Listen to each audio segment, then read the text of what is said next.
Bonjour, bandeko nyonso bozolanda biso partout dans le monde. Bandeko bazela la communication ya mwana mboka Abeshole, votre trésor, votre lumbu pour la situation politique ya République démocratique du Congo.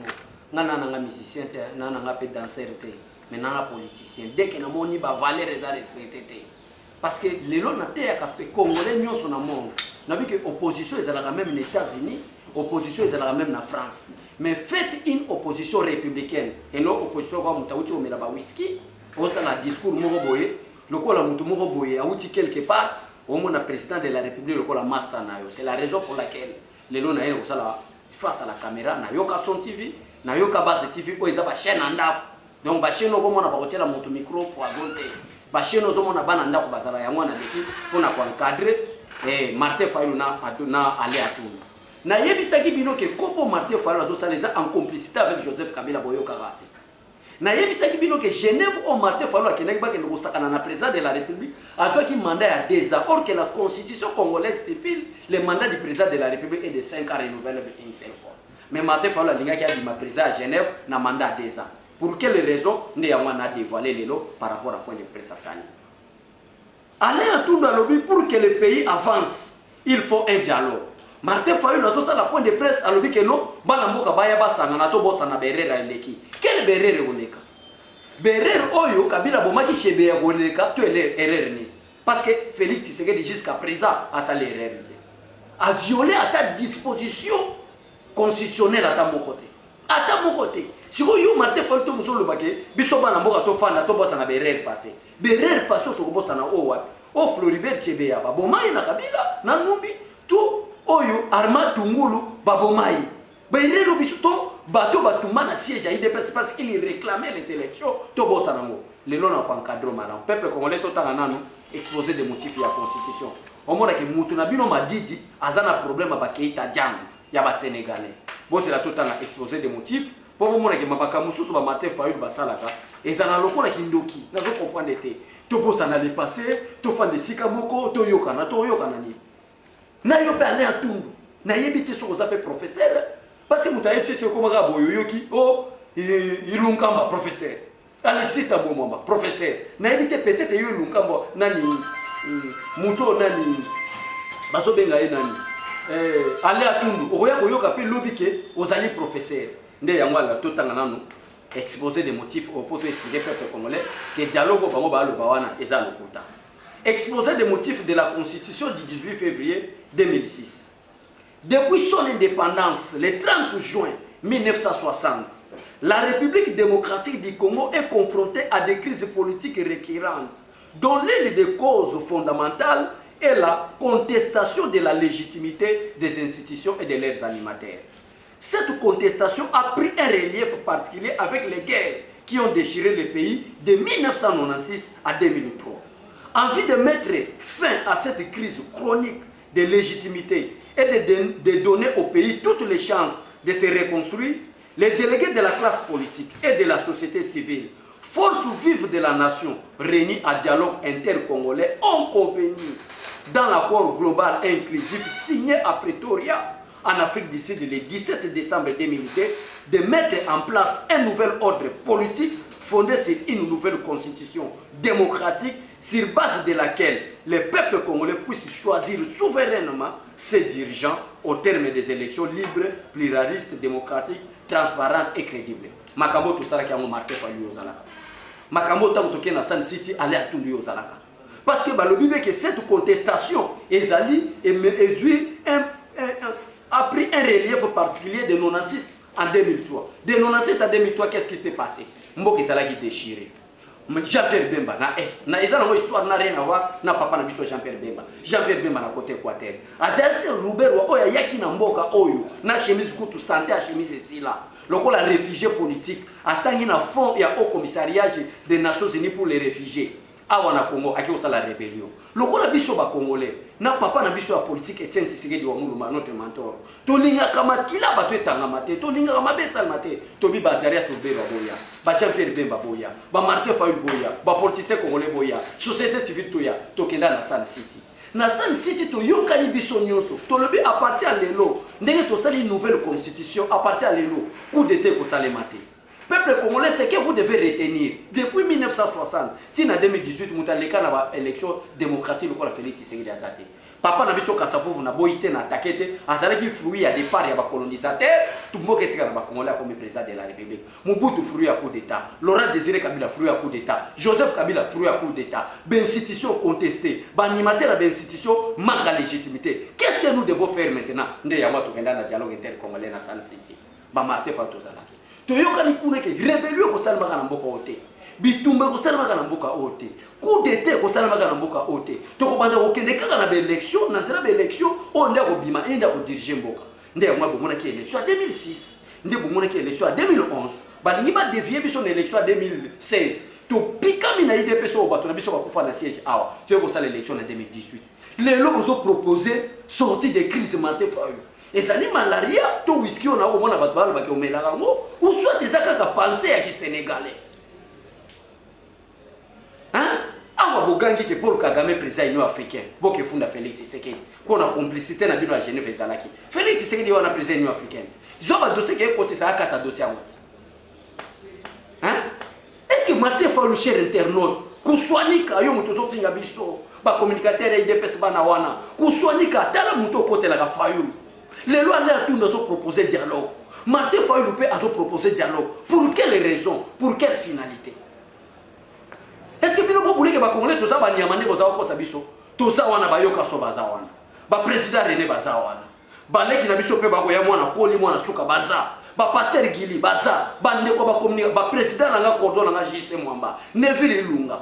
Tous les présidents parlementaires de Boutoza mobilisés na ko telema kwa mutu moko. Côté le malokuta au bolingo pesa watu na ba média dialogue. Tala, ngana lobaki ya neo na soli même na yoka sona bike no président na boya neo na boyi na ba missile no conventionnel. Ozoma na bo provoquer nga. Ta on a ko banda ko beta ngwa après bo bani luka palais de la justice ezara bo ke funda nga pe bakanga te na ba humidité. Vous jouez avec qui? Dialogue pour quelle finalité? Dialogue pour quelle sortie? Crise à wapi? Il y a bel et bien élection où yo Martin Fayulu ozalaki candidat, Chadad ozalaki candidat, Bakinos bazaki ba candidat, Félix Tshisekedi a gagné. Problème na bino bobulaki que Félix Tshisekedi a kokamba mboka ne bozako kanisa mulu ba onata lokola nkaya sa Félix Tshisekedi a bité nkaya sa te la démocratie, le respect des principes. Ba principe yango efandi, to déboulonner Kabila ça que coup de balle betama. To boulonner tamwe mwamba le tout puissant ça que balle betama. Bon comment vous comprenez et que ça sera difficile pour 2023. Félix Tshisekedi a tié social. Félix Tshisekedi a tema kama malamu scolarité abana yo fele banda ko batongi nyonso na pla o fatia uti na ngone Egypte na 2023 ça pratiquement impossible élection ça ni bon comprendre que azana ambition ko bongisa mboka élection aux alaté beaucoup mo ba sortie de crise quelle sortie de crise mais projet na yo e kokani kana o yale atundu Kabila tinda ya salamu bon moni ba kongole ba idiot ba nyama bino nde boza ba idiot ba kongole ba za batama yele nde mwana tozoleka na bémission kwa ba yoka son TV ba yoka ba TV to meka ko expliquer peuple congolais complot nini bino bozo sala contre peuple congolais to côté de la Bible toza majorité bozo ka exemple qui quitte na moment campagne mon président moi Fatih Béton a comme qui quitte était parce que bandoki mi balé Martin Fayulu na deux musique ba kina même tribalisme tant to kiti kuna to talisi bango ke ba to bolanda bango te bo moni ne boye ba yambi Jean-Marc Kabund tant que to kutani na président de la République abesho les alaka na ko kende ki quitte mbango te na zo zela na chakura ka kobola après kuraka kobola na kokita quitte boko yanga noa tribalisme est déjà tobuki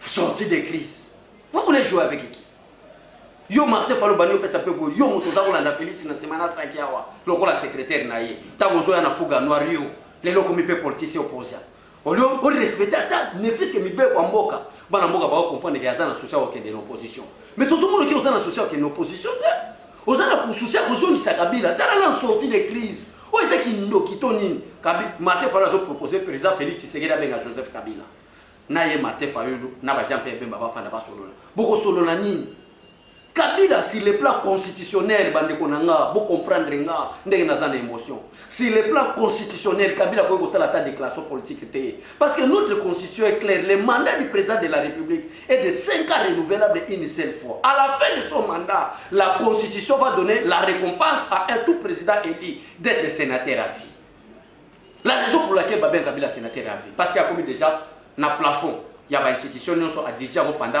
mandat pendant la constitution qu'un sénateur a vu. Mais nous sommes sur la scène politique Martin Fayulu. Nous avons une crise, sortie de crise. Complot à Genève et Bani Gobima. Complot à Genève et Bani Gobima. Nous avons mettre en garde le royaume de Belgique.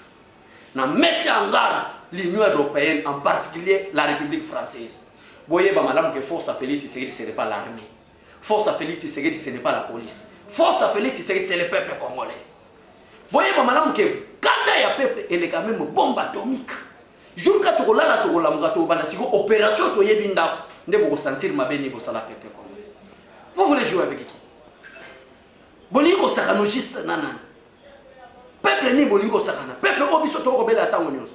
Yango na lebaki na le kalelo. Na chaîne ya ndeko nanga yokaso, na chaîne nanga yokabas, ba chaîne na bino yango yo. Yokaso TV, bo s'abonner, bo partager mes missions. Yokabas TV, bo s'abonner, bo partager mes missions. Ezali seule façon ya ko aider Yokaso, seule façon ya ko aider mwana mboka abeshone na bino. Parce que to lobela bino makamba solo. Bolanda ba ko soigner gâté l'homme le plus court. Le lot matin fa la sopani. Est-ce que ça ko lobango lisous? Donc peuple congolais, ayez vos apaisements. Ayez vos apaisements. Le lot même RFI, le lot même France 24. Ba ko ko lobake ka Félix Tshisekedi biso to zako kanisa ke Kabila ko bomaye. Il faut éviter place Félix Tshisekedi Azali, Félix Tshisekedi Azali encerclé. Directeur de cabinet na Vital Kamerhe. Oui, munene. Directeur général en ya Kabila, o ya banda contrôler makamyo Félix Tshisekedi Azosala sur les plans administratif, diplomatique, social, sécuritaire. Ayibi. Si Kamerhe zo yiba mbonga l'état wana. Kopo na bango ezaki ke Félix Tshisekedi akufa ba otu bénéficier nango. Nzamba mawalo bike na bomi déjà Moïse. Joshua akufa te. Joshua il faut koti sabana ya mboka na terre promise, les autres koti na terre promise. État de droit ozo se promettre. Gratuité enseignement ozo se promettre. Construction ba route yango ozo se promettre. Mboka yango déboulonnement système Kabili yango déjà salemi. Bandoki baye au sortie de crise. Bon, sortie de crise. Tokota la sortie de crise à mon ça. Sortie de crise Tokota. Moi je pensais que pour de presse matin fallait que ça la lelo. Akupanda ko pesa pe nani peuple congolais raison que bolimbi sanga na traisa ki Félix Tshisekedi azaki ndeko nanga na Genève pour Félix Tshisekedi pesa ke devoir que poto so nayo loto bimisa na makambo to yoka na kinayo ngana sepeli ngeke matin falo ça ça point de presse c'est que voyez biso ke bolimbi sanga na za congolais te na za sénégalais na kozonga na mboka nanga na yaki na bula koteka mboka bolimbi sa mais matin falo zo ya kaka na 2021 matin falo zo ya na plan de sortie de crise Madidi Fayulu Django Keïta, Sénégalais, moi aussi Camerounaise. Tala. Ngara boya kina na makambo. Mais le kola bobandi yango siko to lamuki. Wana ezaki premier point pour na encadrer aller à Tundu na mate fa ina kopo bozana mo. Bozoko na ndenge kopa ngo ezi reverser ya. Eba ndeko bolanda kabiso. Bon na kopa ngo ezi reverser même plan o aller à Tundu azana ngo. Même plan o mate fa ina azana ngo. Bon na ndenge kopa reverser. Tango na ba yoka so na ba beshole na ba gili na ba René. Na ba Gilles tozo ganga tolobi ke makambo ya Genève c'est Kabila qui financer makambo ya Genève ezala ki boy bondima ki kopesa biso te bomoni lelo ndenge kope RVC ke bazanzo moko lokwa bozanzo moko kufa penzo moko na kwa ki kondima ke dossier par exemple ya chebe ko bima boy si ba américain ba bana ko réclamer que si des matériels ou ba logistique to kopesa poto to mema na bino Kabila na kwa kondima mambu masobele mambu mabaluka. Voilà, chers internautes, ils allaient premier plan Nabiso. Pour nous chiter, na plan Nabiso, na ko kanga mon côté pour na kebisa Emmanuel Shadari. Emmanuel Shadari. Yo, candidat à Joseph Kabila. Mbongo na nanu ya campagne, batu ya FCC bango mbongo na bata PPRD, bazote mela yo ke mbongo ya campagne nanu Kabila bimisa kina batu na ye, oli ya nanu yo moko. Donc, vous avez ici les certaines bobima candidates. Les lois bandiko loba ke démocratie obiso totiki Emmanuel Shadari. Cher internaute nga bopeki singa bolbinga na lobate. Mais tango Shadari azoloba miso ne bomo eko kana nani. Nga bino moko pesa réponse nga na boy na loba. Tango ya azoloba wana miso Emmanuel Shadari eko kana nani. Na koloba na ngate. Olena mbongo campagne na yo moko. Lelo komi koloba o démocratie obiso totiki Félix Tshisekedi alinga bafuwa ngo. Yo Emmanuel Shadari. Bozo mona diamba na politique za mabe. Et non, politique, baboya mais la diamba, pourquoi nous avons déclaration mususu batbayoka Kabila tiki démocratie. Quelqu'un qui n'a même pas organisé les élections constitutionnelles en 2016, aux autres batiki démocratie. Les lois pourquoi tu les la Thérèse Kapangala. Pourquoi IDPS allait là-bas, martyr naïba Koufaki, parce qu'il réclamait les élections constitutionnelles. Kabila a calciné, va mon siège.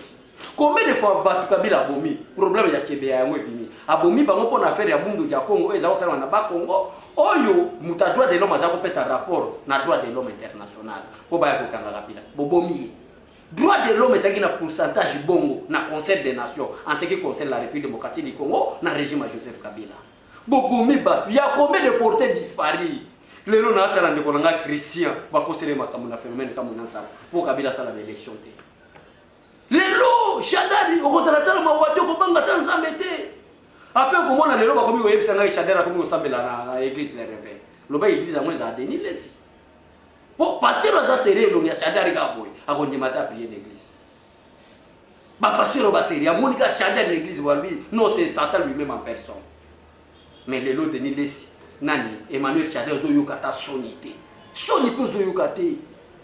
Hein? Aujourd'hui, Kabamba Banana, Bamusu qui est conseiller diplomatique, il y a Madame Jani Mabunda. Moussous, moi, c'est Azaro Salana. Il y a 7 mairies. On me met dans la ville pour la sous-directeur. Banana, classa, on a cours de compte. Mais on dit que le peuple congolais, c'est le Chadari Yozolo. Le Chadari Yozolo, qui est démocratie. Chadari est Kabila a fui la démocratie. Kabila continue à pouvoir néger. Nana monité entré à Joseph Kabila Namboko. Nana on a tenu munene moulaï. Mundu qui coûte les na quoi comme Kadogo. Aïe on le col militaire. A réussi comme ça la plan d'ailleurs à coup d'état. L'aura désiré Kabila Koufi. Est-ce que Kabila a fui l'élection? Mais Kabila qui vous continue à nous après la mort de l'aura désiré Kabila. Quelle élection organisée pour Kabila comme chef de l'État pour le Bagaboti démocratie? Dans le peuple congolais a formé l'histoire. Et par la mission de Balubaga, na poche à Zoba, Boy Toula di Bo Marathon. Boy Toula di Bo, na poche à Zoba Ramba la Bosi. Bon, le peuple congolais va m'bendrete. Le peuple congolais s'appelle imbécile dans la binoté. Mais le peuple congolais, c'est des citoyens qui aiment les autres. Alors, pour profiter de la lingo congolais, ça a pour parler de n'importe quoi. Emmanuel Chadai. Na opesa ka conseil, bande konanga, mutu azosala poti bolanda vie na ye. Amelaka diamba to amelaka whisky. Aujourd'hui, la Babylone, on a mis la potier dans ma biso, on met les vertige, on a n'importe quoi.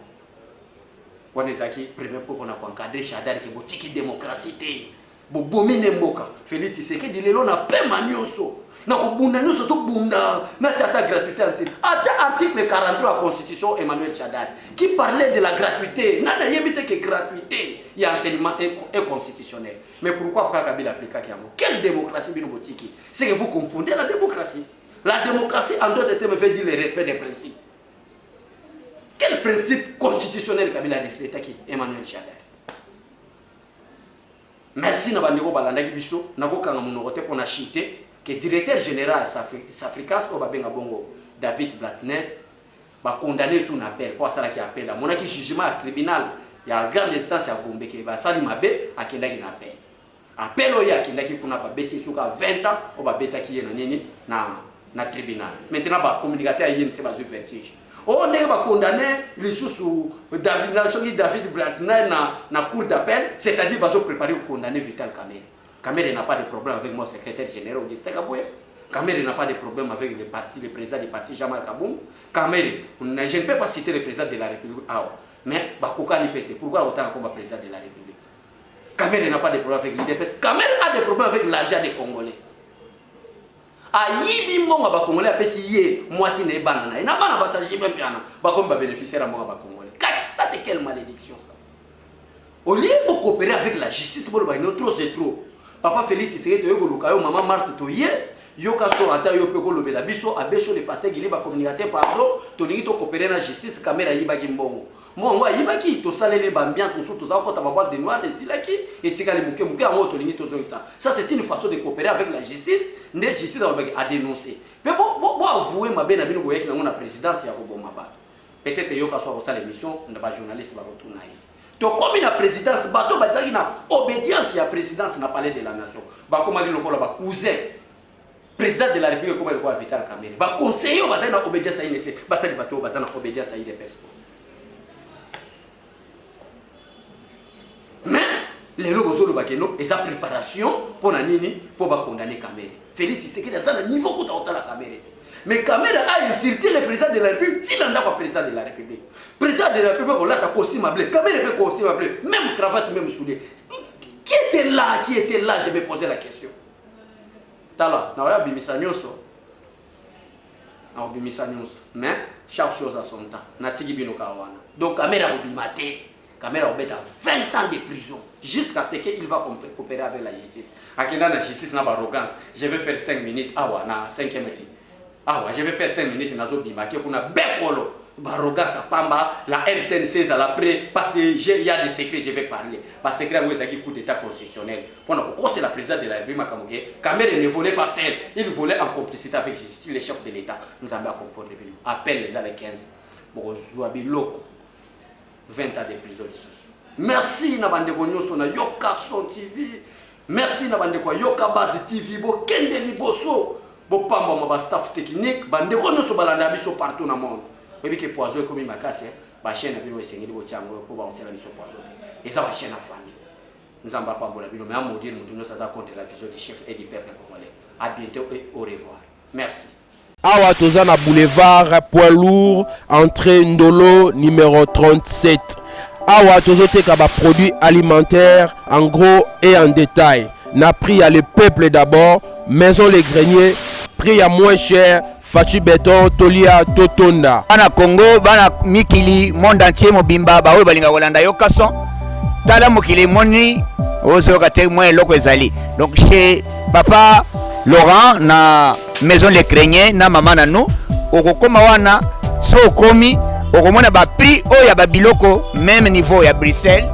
Donc produit wana ezaka toujours na Bruxelles pour en désordre. Kende kuna yo moko misoneza témoin.